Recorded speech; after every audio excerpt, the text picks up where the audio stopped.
I am proud to welcome to our stage today the 52nd Speaker of the House of Representatives and the first woman to ever serve in that position.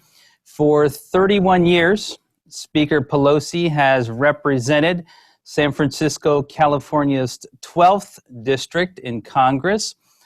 She has a tremendous record of accomplishment as an elected official that we really just don't have adequate time to cover here today because we want to hear from her directly. I do want to note that she comes from a very strong family tradition of public service. Her late father, Thomas D'Alessandro Jr., served as mayor right here in Baltimore for 12 years after representing the city for 5 terms in Congress. Her brother also served as mayor in Baltimore. It's my great honor to introduce to the largest convention of the National Federation of the Blind ever, Speaker Nancy Pelosi. Madam Speaker, it's great to be with you. To begin, can you please tell us, you have a flag pin with the phrase, "One country, one destiny." Can you tell us a little bit about the history of that phrase and its meaning today? Well, thank you very much, Mark, Mr. President. It's an honor to be with the National Federation of the Blind, a force for good, working to ensure that all can live the life you want. Thank you for your beautiful message about connecting and protecting. I've read your message. And thank you for your kind introduction. It's a joy to be with Tim Elder, President of the National Federation of the Blind of California. Born and raised in Baltimore, and now represent San Francisco. And Fred Griffey, my dear friend, who is a friend. I don't see him that he doesn't talk about the National Federation of the Blind. I'm honored to be with you. Yes, I do wear this pin, and it's on it. It says, "One country, one destiny." One country, one destiny. And that's what we all have to think in terms of how we are a nation of people together.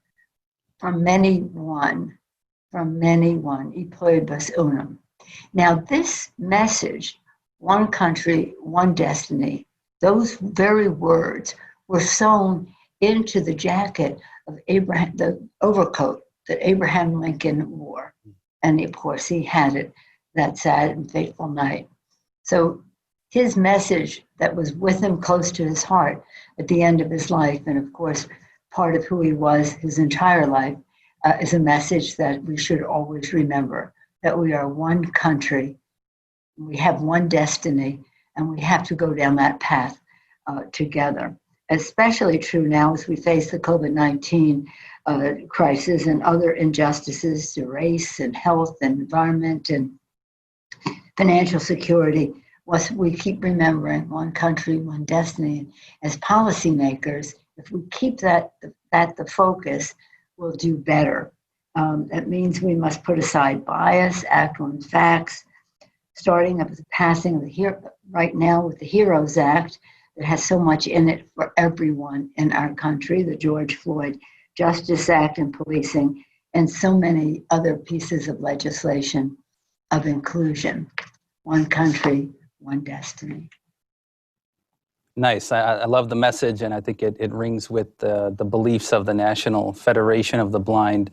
Another belief of our organization is that it's critical that blind people have equal access to the full set of options that all other voters have. The vote should be private, independent, and include a means of verifying voting choices once selected. We do appreciate the voting provisions that are included in the HEROES Act. I wonder if you could talk to us a little bit about your priorities for including equal access provisions in future legislation that might be considered regarding voting. Well, I thank you. We have learned so much from you over the years about accessibility to the ballot in the fair and private way. So thank you to the National Federation for the Blind for your guidance, your relentless and persistent advocacy has made everything better, but we still need to do more. COVID-19 has pointed out that it is how critical that every voter has options for how to cast a ballot in a safe and accessible manner. Voters should not have to choose between their health and their vote. That's why we included in the HEROES Act $3.6 billion in HEROES Act specifically to help states prepare for the coming election. States must be ready to ensure that not only in-person voting options are safe and accessible for voters and poll workers, but must implement vote by mail. The HEROES Act included a minimum of 15 days. So we think if you have more time, that is better. That is better for everybody, certainly for those who may be new to a particular polling place or the rest and have issues with the vote. So in-person voting, the HEROES Act includes a minimum of 15 days of early voting, as well as nationwide no excuse absent voting. In other words, you don't have to say, I can't vote, come in, so I need a ballot because, no, if you're qualified to vote and a registered voter should be able to vote, as well as no excuse and prepaid, so that postage free, so that the ballot can be returned. We want to support an all of the above approach to the ballot that works for every voter, no matter how they cast their ballot.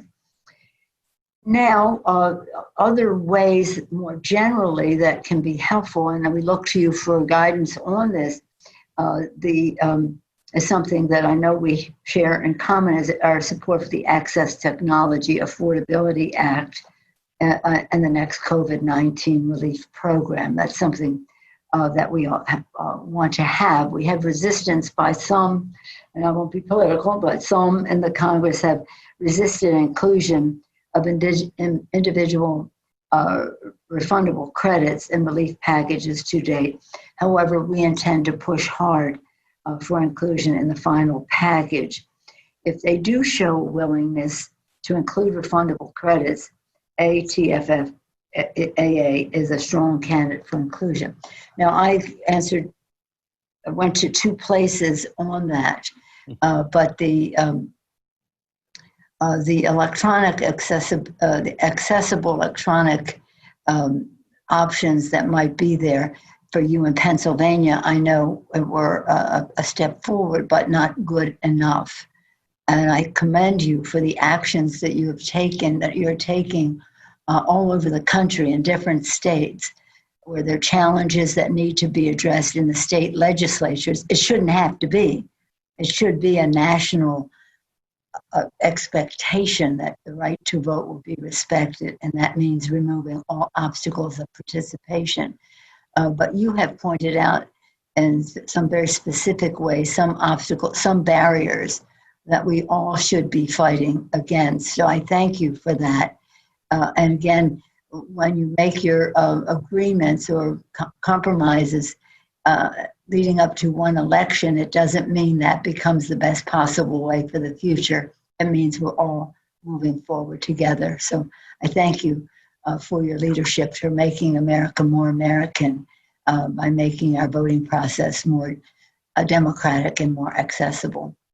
Thank you, Madam Speaker. We appreciate your acknowledgement of the expertise of the Federation, and we stand ready to work with everybody on voting accessibility. It does feel like we're pursuing equal access very aggressively in almost every state right now, and so that's where the inclusion of these provisions at the federal level, we hope, will truly protect this as a fundamental right, and we think that we have a great opportunity to get blind people equal access to the range of voting, so we appreciate your support on that.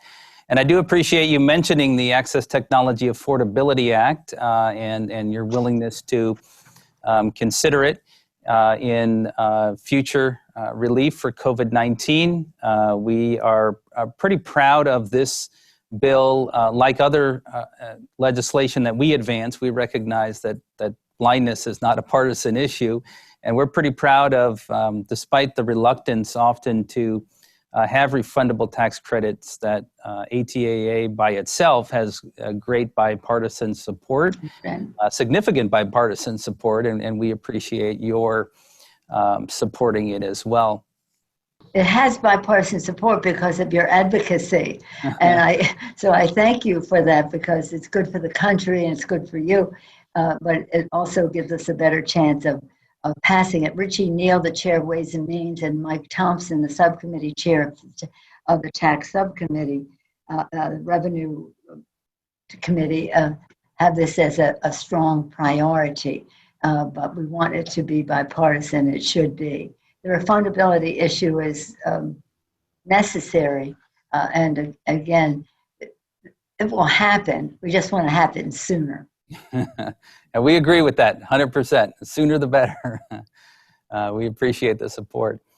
Could you talk to us just a minute, more broadly about equal access and your support for protecting the rights of blind people? We believe in the National Federation of the Blind that blindness should not define a person or their future, and that what really stands between blind people and our dreams are the low expectations and artificial barriers that others put in our way.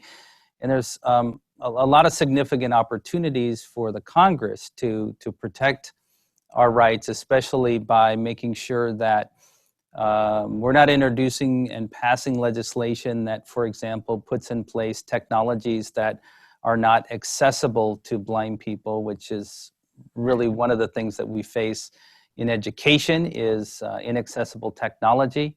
Stops us from being able to participate fully. Could you talk a little bit about your support for eliminating the artificial barriers in society? Well, I appreciate that question, and in doing so, I thank you for raising the awareness of so many people who might not be aware, might without knowledge be thinking that they're going in the right direction, but in fact, every new opportunity can be a new challenge or more and more progress. So know your power in this. Know that good things will not happen without your guidance in all of it. And in terms of my involvement, I was here for the passage of the ADA as a high priority for our office, for me personally. And when I became speaker, one of the manifestations of that priority was that in the chamber of Congress, if you were physically disabled and couldn't climb the steps you could not preside as the Speaker of the House. So right around the time of one of the anniversaries of ADA, when we were going off for like summer or Christmas or something, we had architects come in, change the construction of the podium where the speaker presides and the clerks record and the rest, so that it now electronically a person in a wheelchair can access and then be taken up to preside. It's made a big difference. Tammy Duckworth, James Langevin was the first person. He was here when that happened. He was the first one first person with physical disability challenged in terms of mounting the podium to preside in over 200-year history of our country. And then Tammy Duckworth, she did it. Others have as well. The idea is that we respect people, we honor people for what they can do rather than judge them for what they cannot. Because cannot is just a physical barrier of some kind. And it challenges us all to, when we make these changes especially, that they're changes for the positive. And in order for that to happen, you all, the National Federation for the Blind, et cetera, have to be on the ground floor of that decision making. It's not like, oh, here it is. Oh, too bad we didn't know. Well, maybe next time. No. Just again, know your power. In my own office, our chief counsel, and that is a very high position in the Speaker's office. Our chief counsel has been there for years, when I was Speaker before and still now. And he is hearing impaired, he's deaf, and he has every technology, every opportunity to participate. We don't even think of him as hearing impaired or deaf, or whatever the term that he prefers, that you prefer for him in this conversation. It's just, and he's remarkable, and he's brilliant, and his brilliance is not deterred by any obstacle in terms of hearing. So we're very, very proud of the fact that he is a senior member of the Speaker's staff and of the Congress of the United States. But it is amazing, so many things that happen because people just don't know. And that's why when you're going around to these states and talking to these secretaries of state and others in states to say, maybe you didn't realize it, but this is why this is problematic for us, you make such a tremendous, tremendous difference. And you give people a path. You show them the way to do it in a way that removes obstacles of participation. As a matter of fact, in our democracy, whether we're a Secretary of State, a legislator, a community activist, or whatever, removing obstacles of participation to voting or to anything is what our country should be about. So thank you for challenging us, but understand how welcome that challenge is. Yeah, I appreciate that, and your support for the Americans with Disabilities Act. You know, our organization, and this being just on the doorstep here of the 30th anniversary, Yep. we've really been advancing the notion that the Americans with Disabilities Act has to apply to the digital environment, which of course not too many people were thinking about in 1990.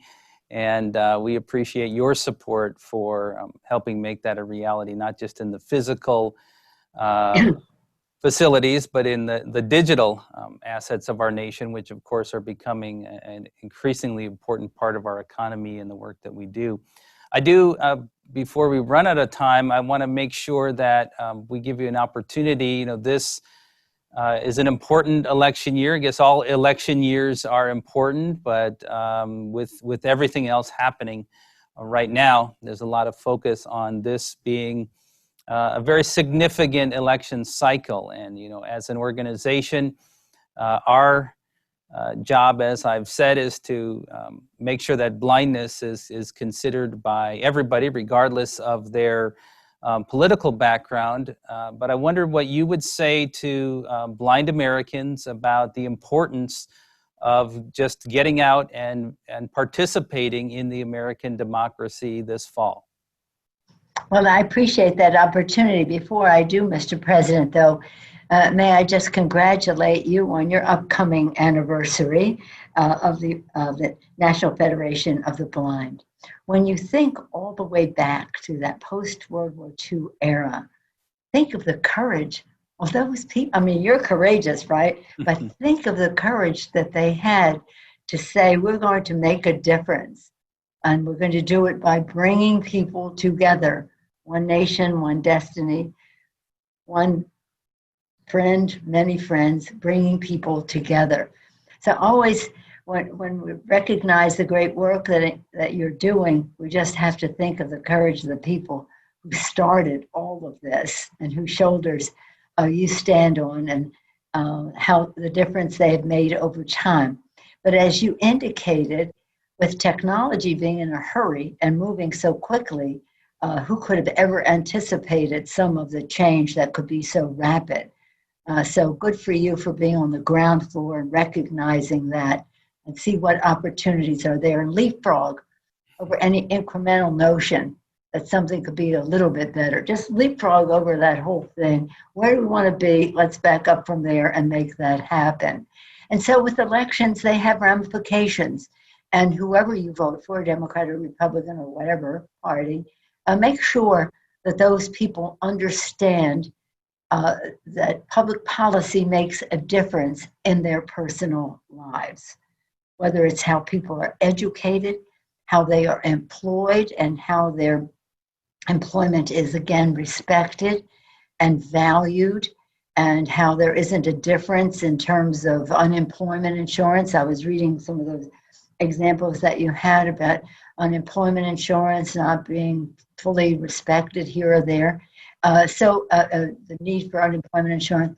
So I think it's, as I say, look, I'm a Democrat. I want a Democratic president, Senate, and House because we believe in the people. We want to have budgets that members of Congress vote on and presidents acknowledge to be for the people, so that their resources are there, investments in education and challenges that you face bring a bonus back to the American people. It's for the people, not just the people who might be directly involved in terms of the blind, but if the blind are helped, it's for everyone.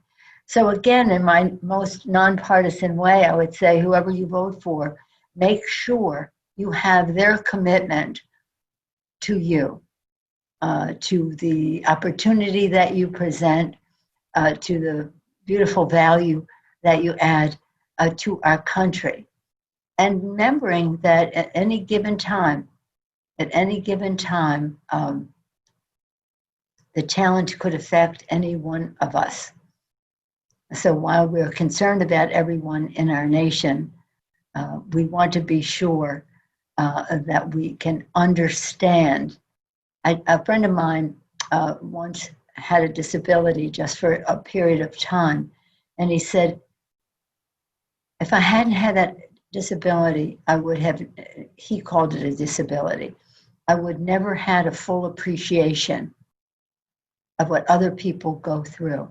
For example, the subject of time might take me a shorter period of time to do something than it might take somebody else. But I have to recognize that. So whether it's time or transportation, or whatever it happens to be, education or employment or advancement and politics. And aren't we excited about the candidate in Washington State running for a lieutenant governor there? He said he went from Braille to Yale. Yeah, we need more blind people to be elected to office. That's right. That's right. So again, make sure people know your story and make sure you know your power. And again, take some responsibility by deciding to run for office yourselves. Because again, being present at the table, as Mr. President, you can tell us because you have been there. If I may call you Mark, you have been there, Mark. You're a leader, and that leadership is required in your organization, of course, the National Federation for the Blind, but also for our country. So there's nobody like each and every one of you. You bring a unique set of talents and experience and the rest. And that uniqueness and that authenticity is so valued.